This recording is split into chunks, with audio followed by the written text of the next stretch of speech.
आज हम पढ़ेंगे the rights of person with disabilities act 2060 के अनुसार 21 डिसेबिलिटीज़ कौन कौन सी हैं उनके बारे में विस्तारित रूप से जानकारी प्राप्त करेंगे हम।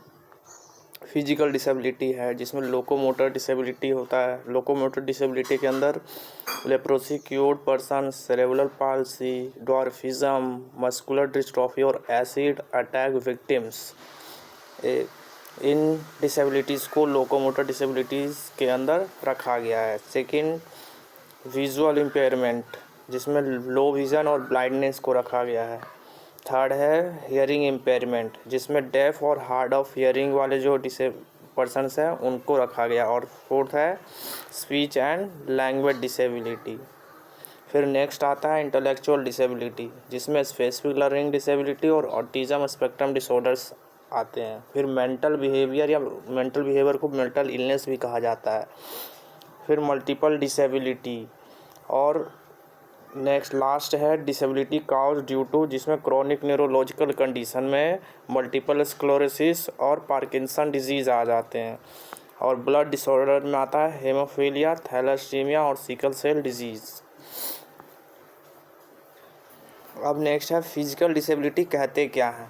फिजिकल डिसेबिलिटी जो है एक लॉन्ग टर्म कंडीशन है जो हमारे बॉडी पार्ट्स को अफेक्ट करता है या इम्पेयर्ड करता है, नुकसान पहुंचाता है या लिमिट में रखता है। जैसे फिजिकल फंक्शन हमारा हो गया या मोबिलिटी हो गया या स्टेमिना, इन सब तीनों में से किसी एक पार्ट्स को लिमिट्स में रखेगा या इम्पेयर्ड करेगा।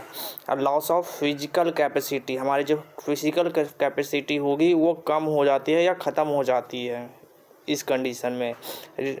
In person having reduced ability जो है किसी भी पर्सनस की वो कम हो जाएगी। And enable to perform body movement, ना वो व्यक्ति चल पाएगा ठीक से, ना वो अपने हाथ और आर्म्स जो हैं हैंड एंड आर्म्स को मूव कर पाएगा, ना ही वो ठीक तरीके से बैठ पाएगा, ना ही खड़ा हो पाएगा, अपने मसल्स को कंट्रोल नहीं कर पाएगा या नहीं कर पाता है। ये फिजिकल डिसेबिलिटी के अंदर आते हैं। अब लोकोमोटर डिसेबिलिटी होता क्या है, तो लोकोमोटर डिसेबिलिटी में जो है किस में परेशानी होती है, मीन्स क्या कहा गया लोकोमोटर डिसेबिलिटी के बारे में, तो strictly speaking locomotor disability means problem in moving from one place to another, यानी एक जगह से दूसरी जगह पर आने जाने में या मूव करने में प्रॉब्लम होगी। Locomotor disability that is disability in legs, अगर लेग्स में डिसेबिलिटी है, what it general is taken as disability related with bones, ये कनेक्टेड किससे है, बोन्स से कनेक्टेड है, जॉइंट से और मसल से कनेक्टेड है। और जिसको यह परेशानी होती है वो उसको चलने में, घूमने में, फिरने में, दौड़ने में दिक्कत होगी। पिकिंग और होल्डिंग के कोई भी वस्तु है, पेंसिल हो या पेन हो, उसको उठाने में या होल्ड करने में हाथ से परेशानी होगी, वो लोकोमोटर डिसेबिलिटी में आता है। ठीक है। अब लेप्रोसी क्यूर्ड पर्सन्स कौन से होता है, ये इसको लेप्रोसी क्यूर्ड पर्सन जो है इसको हैंसन डिजीज़ के नाम से भी जाना जाता है और ये क्रोनिक इन्फेक्शन डिजीज है। किसके कारण होता है, तो ये माइकोबैक्टीरियम लेप्रे नामक एक बैक्टीरिया होता है, उसके कारण ये डिजीज़ फैलता है। और ये अफेक्ट किसको करता है, स्किन को करता है, हमारे पेरिफेरल नर्वस सिस्टम है उसको अफेक्ट करेगा, मसल्स को अफेक्ट करता है। कौन सा मसल्स अफेक्ट करेगा, surface of upper respiratory tract, जो श्वास लेने का जो रेस्पिरेटरी ट्रैक्ट है उसको अफेक्ट करता है, श्वसन तंत्र को, और हमारी आँखों को अफेक्ट करेगा, नुकसान पहुंचाता है। Leprosy known to occur at all age, ये किसी भी एज में हो सकता है, किसी भी व्यक्ति, चाहे वो छोटा बच्चा हो या बुजुर्ग हो या फिर अडल्टहुड हो, किसी भी एज के व्यक्ति को यह अफेक्ट कर सकता है। At all ages, range from early infancy to very old age तक। अबाउट 95% पीपल जो है वो हु कांटेक्ट में आने से, यानी कि माइकोबैक्टीरियम लेप्रे नामक बैक्टीरिया के कांटेक्ट में आने से जो है यह डिजीज़ फैलता है, नॉट डेवलप द डिजीज़। ठीक है, सेकंड है, अब है नेक्स्ट है सेरेब्रल पाल्सी। सेरेब्रल पाल्सी क्या होता है? तो यह एक फिजिकल कंडीशन है, ठीक है, इन विच मसल कोऑर्डिनेशन नहीं हो पाता, मतलब मसल कोऑर्डिनेशन नहीं होगा, इम्पेयर्ड होगा, डैमेज होगा।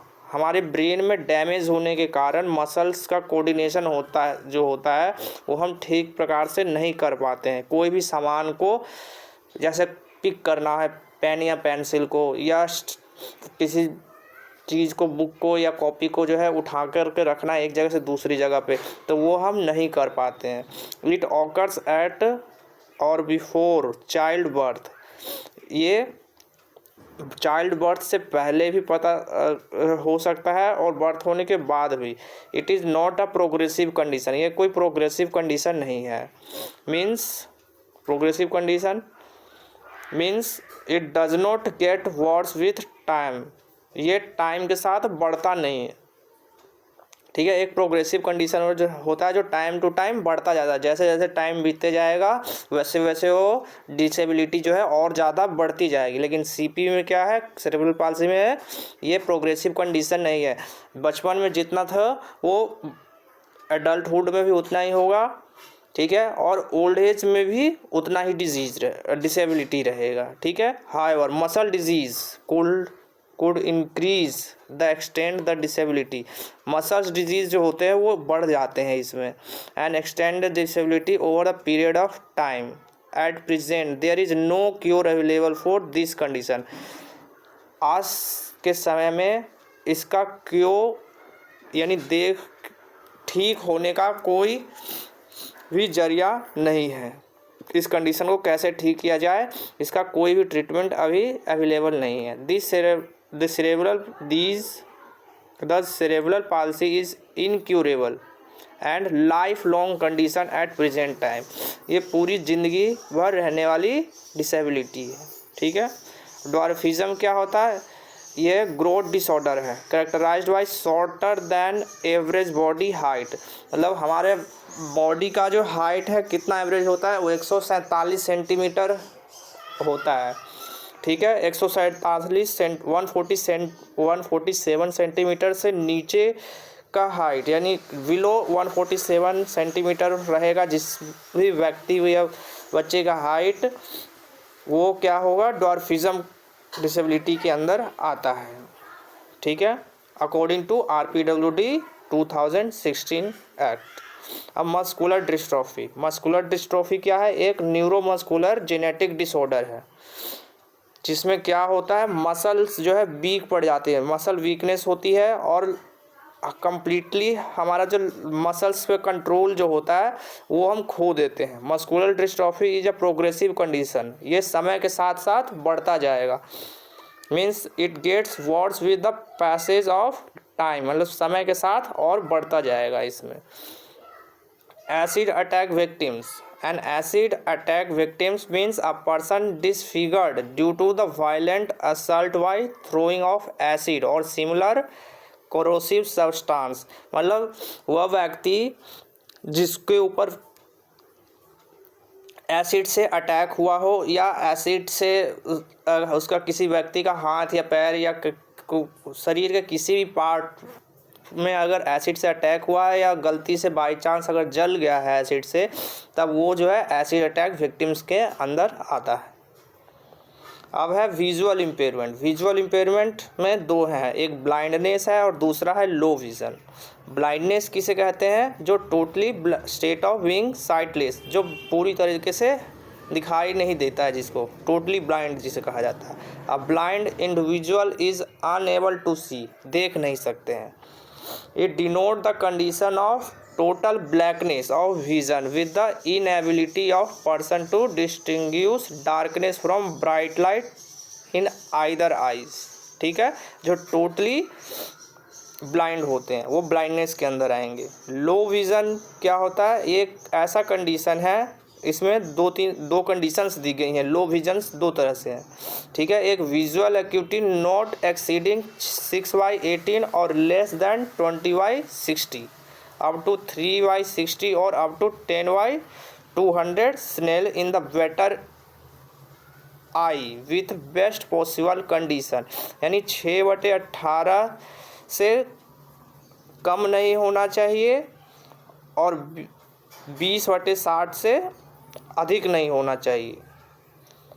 अप टू 360 और अप टू 10/200 स्नेल के रूप में नहीं, उससे अधिक या उससे कम नहीं होना चाहिए, ठीक है। और सेकेंड लिमिटेशन क्या है, in the field of visual subtending an angle of less than 40 degree up to 10 degree, ठीक है। 40 डिग्री से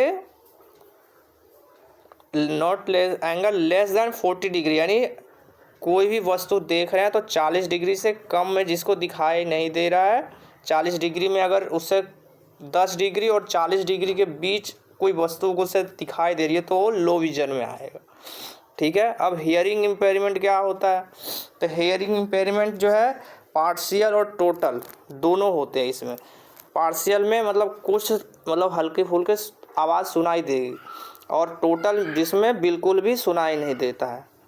तो इट इज़ ए पार्शियल और total inability to hear. It is disability which subdivided in 2 categories. 2 categories में इसे divide किया गया है, एक डेफ और दूसरा हार्ड ऑफ हियरिंग। अब डेफ में कौन से पर्सन्स है, जिनको 70 dB जो है हियरिंग लॉस होता है, both years in speech frequency, यानी आवाज़ के साथ साथ दोनों कानों से उनको 70 dB हियरिंग लॉस है, तो वो डेफ में आएंगे। और हार्ड ऑफ हियरिंग में कौन से व्यक्ति आएंगे या पर्सन्स आएंगे, जिनको 60 dB और 70 dB के बीच में हियरिंग लॉस है बोथ ईयर्स में और स्पीच फ्रीक्वेंसी के अनुसार, ठीक है। ये हो गया hard of hearing. Speech and language disability क्या होता है, तो a permanent disability arising out of condition such as laryngectomy और aphasia affecting one or more components of a speech and language due to organic और neurological causes के कारण speech and language disability होती है। इसमें क्या होता है कि हमारा जो लैरिंगटन है, ठीक है, वो अफेक्ट हो जाता है। मतलब यहाँ से जहाँ से हमारी स्पीच निकलनी चाहिए, आवाज़ जहाँ से निकलती है वो अफेक्ट हो जाता है, ठीक है, या अफेजिया भी उसे कहा जाता है, ठीक है। ये न्यूरोलॉजिकल काउजेस के कारण भी हो सकता है, ठीक है। अब नेक्स्ट है इंटेलेक्चुअल डिसेबिलिटी। इंटेलेक्चुअल डिसेबिलिटी को पहले मल्टीपल मेंटल रिटार्डेशन के नाम से जाना जाता था, ठीक है। It is also known as general learning disability and mental retardation is a condition. कौन सा कंडीशन है, characterised by significant limitation in both in intellectual function. इसमें कंडीशन दिया गया है, 2 कंडीशन है। एक इंटेलेक्चुअल फंक्शनिंग। इंटेलेक्चुअल फंक्शनिंग में क्या क्या चीज़ आ जाता है, जिस बच्चे को रीजनिंग में प्रॉब्लम है, लर्निंग में प्रॉब्लम है या प्रॉब्लम सॉल्विंग करने में परेशानी हो रही है, वो इंटेलेक्चुअल फंक्शनिंग के अंदर आ जाता है। और दूसरा है इसका कंडीशन अडेप्टिव बिहेवियर, जिसमें क्या आ जाता है, एवरीडे मतलब डेली लाइफ का रूटीन, सोशल में अगर कोई इशू आ रहा है बच्चे को और प्रैक्टिकल स्किल्स करने में कोई दिक्कत हो रही है, ठीक है, तो वो इंटेलेक्चुअल डिसेबिलिटी के अंदर आएगा। अब इसमें है स्पेसिफिक लर्निंग डिसेबिलिटी।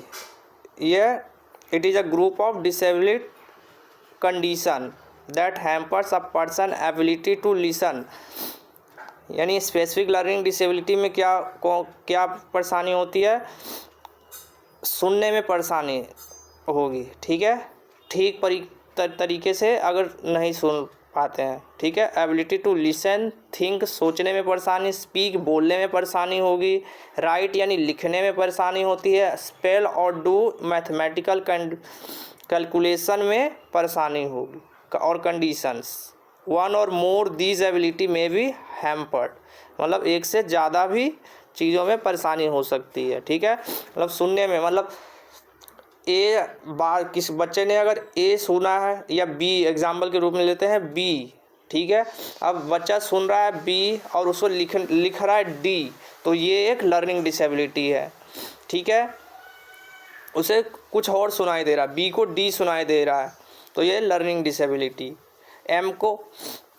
एम को डब्लू लिख देता है बच्चा, ठीक है, तो ये एक लर्निंग डिसेबिलिटी है। अब ऑटिज़म स्पेक्ट्रम डिसऑर्डर क्या होता है? ये एक न्यूरोलॉजिकल और डेवलपमेंटल डिसऑर्डर है, जिसमें क्या अफेक्ट होता है? कम्युनिकेशन अफेक्ट होता है, मतलब बच्चा जो है या वो व्यक्ति जो है वो कम्युनिकेट नहीं कर पाता है, इंटरेक्ट नहीं कर पाता है अपने, और साथ ही बिहेवियर इश्यूज होते हैं बहुत सारे, ठीक है। किसी पर्सन्स के साथ कम्युनिकेट नहीं कर पाता है, बिहेवियर इश्यूज बहुत सारे हो जाती हैं। और autism can be diagnosed at any as, किसी भी एज में डायग्नोज किया जा सकता है ऑटिज़म को। But still it is called a developmental disorder, ये एक तरह से डेवलपमेंटल डिसऑर्डर है, because symptoms generally appears in the first 2 years या first 3 years of life.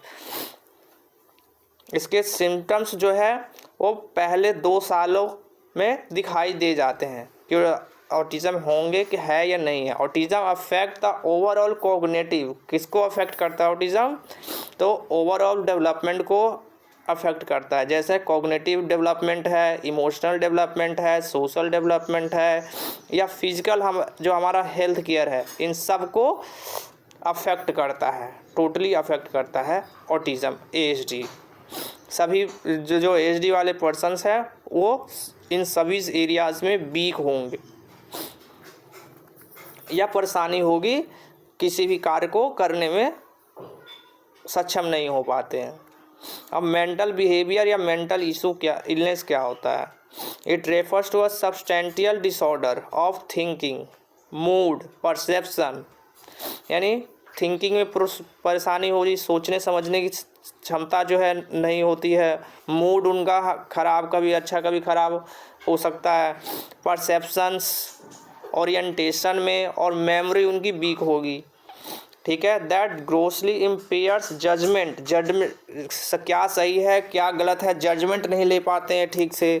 Behaviour issues होती हैं कुछ। Capacity to recognise reality, capacity जो होती है कि क्या रियल है और क्या फेक है, उसको पहचानने की जो कैपेबिलिटी होती है वो कम होती है या नहीं पहचान पाते हैं।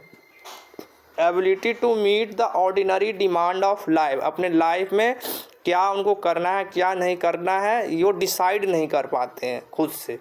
But it does not include retardation, लेकिन तब भी ये मेंटल रिटार्डेशन में नहीं आते हैं। Which is a condition of arrested और incomplete development of mind.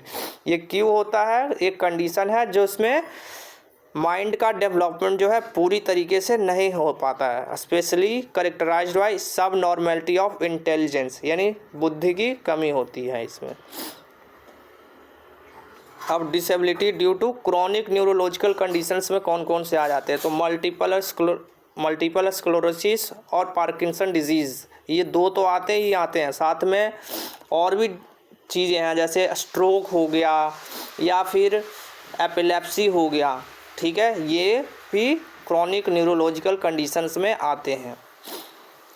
Multiple sclerosis क्या होता है? इन MS यानी multiple sclerosis is the immune system of body attack the central nervous system.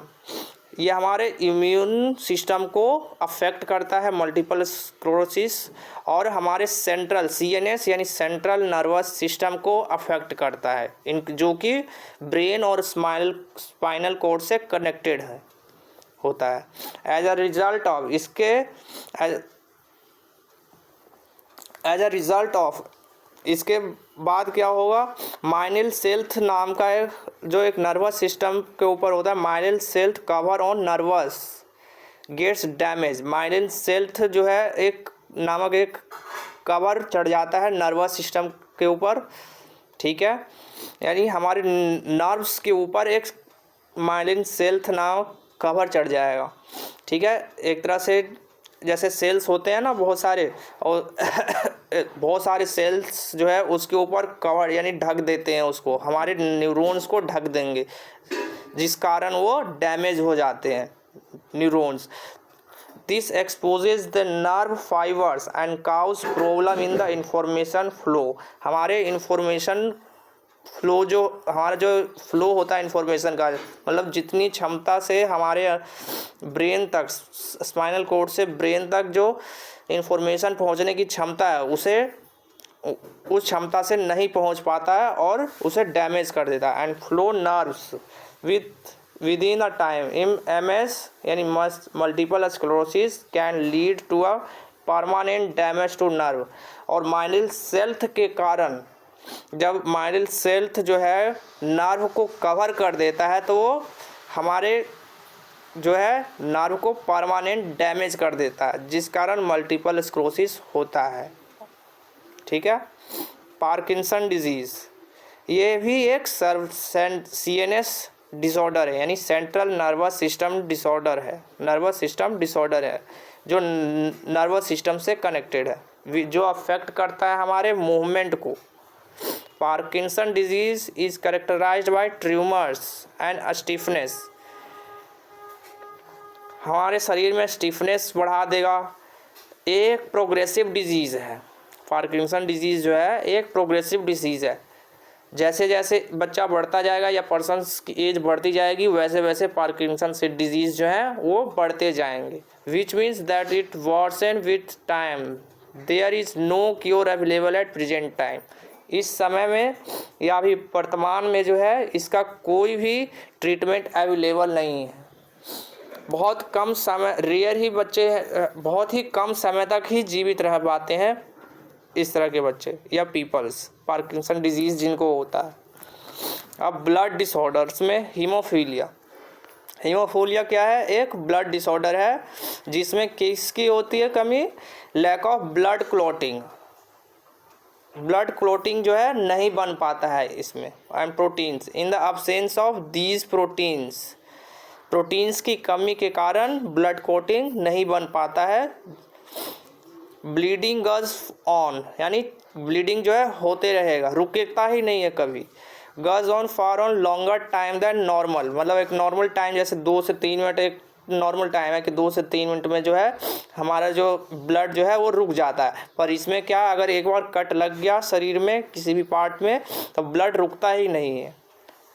Haemophilia almost always occurs in males, males में हमेशा पाया जाता है। And they get it from their mothers, ये मदर्स के थ्रू फैलता है। Females are rarely affected with haemophilia, बहुत ही कम मात्रा में या फिर बहुत ही कम संख्याओं में ही, बहुत ही कम संख्या है जिसमें फीमेल्स में यह डिजीज़ पाई जा सकती है। पर ज़्यादातर जो है मेल्स में ये डिसेबिलिटी जो है या डिसऑर्डर जो है पाया जाता है।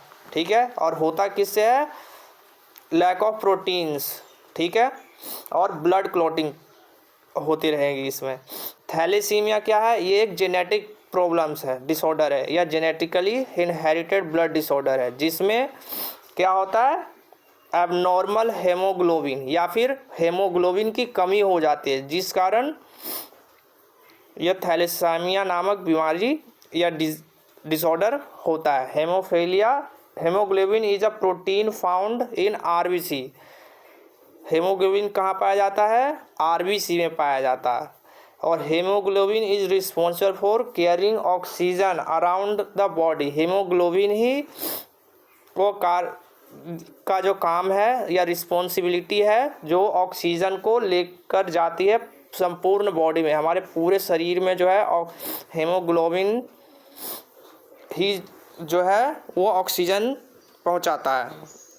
Thalassaemia result in large number of RBC being destroyed. इसमें क्या होगा? RBC अधिक मात्रा में डिस्ट्रॉय होते रहेंगे, ठीक है, जिस कारण एनीमिया हो जाता है।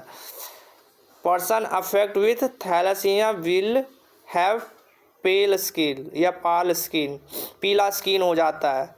जब जो व्यक्ति या पर्सन या जो बच्चा थैलेसीमिया से अफेक्ट होगा उसका स्किन जो हो वो पीले कलर का हो जाएगा, फैटिग हो जाएगा और डार्क कलर ने कोलोरेशन ऑफ स्किन्स, डार्क कलर का हो जाएगा स्किन उसका, ठीक है। अब सिकल सेल डिजीज़ क्या होता है? यह ग्रुप ऑफ ब्लड डिसऑर्डर है, किसके कारण होता है? Causes RBC to become sickle shaped. RBC जो है वो एक सिकल शेप्ड में आ जाते हैं, misshapen and break down, और टूटने लग जाते हैं। The oxygen carrying capacity of such misshapen, RBC reduce, RBC घटने लग जाता है इसमें, आरबीसी की कमी के कारण सिकल सेल डिजीज़ होता है। सिग्निफिकेंटली तेजी, बहुत अधिक मात्रा में या बहुत तेज़ी से जो है रिड्यूस होने लगेगा आरबीसी, तब सिकल सेल डिजीज़ होता है। It is a genetically transferred disease. Sickle cell disease किसको होता है? जो जेनेटिकली ट्रांसफर्ड डिजीज़, यानी किसी माता पिता को अगर है तो उसके बच्चे को भी होगा, या दादा दादी से चला आ रहा है या नाना नानी से चला आ रहा है, तब वो ट्रांसफ़र होकर के हमारे अंदर आ सकता है। RBC contains a proteins called haemoglobin. This is a protein that binds oxygen and carry it to all the parts of body, ठीक है। हेमोग्लोबिन एक का काम क्या होता है कि आरबीसी से प्रोटीन्स ले और ऑक्सीजन के साथ मिलकर वो पूरे बॉडी को सप्लाई करे, यह काम होता है। लास्ट है multiple disability including deaf blindness, ठीक है। Multiple disability is a simulation occurrence of two or more disability conditions that affect learning or other important life function. These disability could be a combination of both motor and sensory nature, यानी कि दो या दो से अधिक condition होगी अगर disability की, तब वो होगी मल्टीपल डिसेबिलिटी, वो मल्टीपल डिसेबिलिटी कहलाती है। मान लो किसी व्यक्ति को या किसी बच्चे को हियरिंग इम्पेयरमेंट की प्रॉब्लम है और साथ ही विजुअल इम्पेयरमेंट का भी प्रॉब्लम है, तो ये दो डिसेबिलिटीज़ हो गई, ठीक है। और मान लो कि एचडी भी साथ में है, तो ये मल्टीपल डिसेबिलिटीज़ के अंदर आएंगी। या फॉर एग्जांपल के रूप में दूसरा ले लेते हैं, जैसे कि किसी व्यक्ति को न्यूरोलॉजिकल कंडीशंस है, ठीक है, और साथ में लोकोमोटर डिसेबिलिटी है और साथ में हियरिंग प्रॉब्लम्स भी है, ठीक है, तो ये भी मल्टीपल डिसेबिलिटीज़ में गिनी जाएंगी। या एग्जांपल के रूप में और लेते हैं, किसी व्यक्ति को एपिलेप्सी है, ठीक है, और साथ में हियरिंग इशू भी है, ठीक है, तब भी वो मल्टीपल डिसेबिलिटीज़ में गिनी जाएंगी, क्योंकि एपिलेप्सी भी जो है वो क्रॉनिक न्यूरोलॉजिकल कंडीशन में आती है। Thank you for watching this video. आपको अच्छा लगा तो कमेंट, लाइक और शेयर ज़रूर करें। Thank you very much.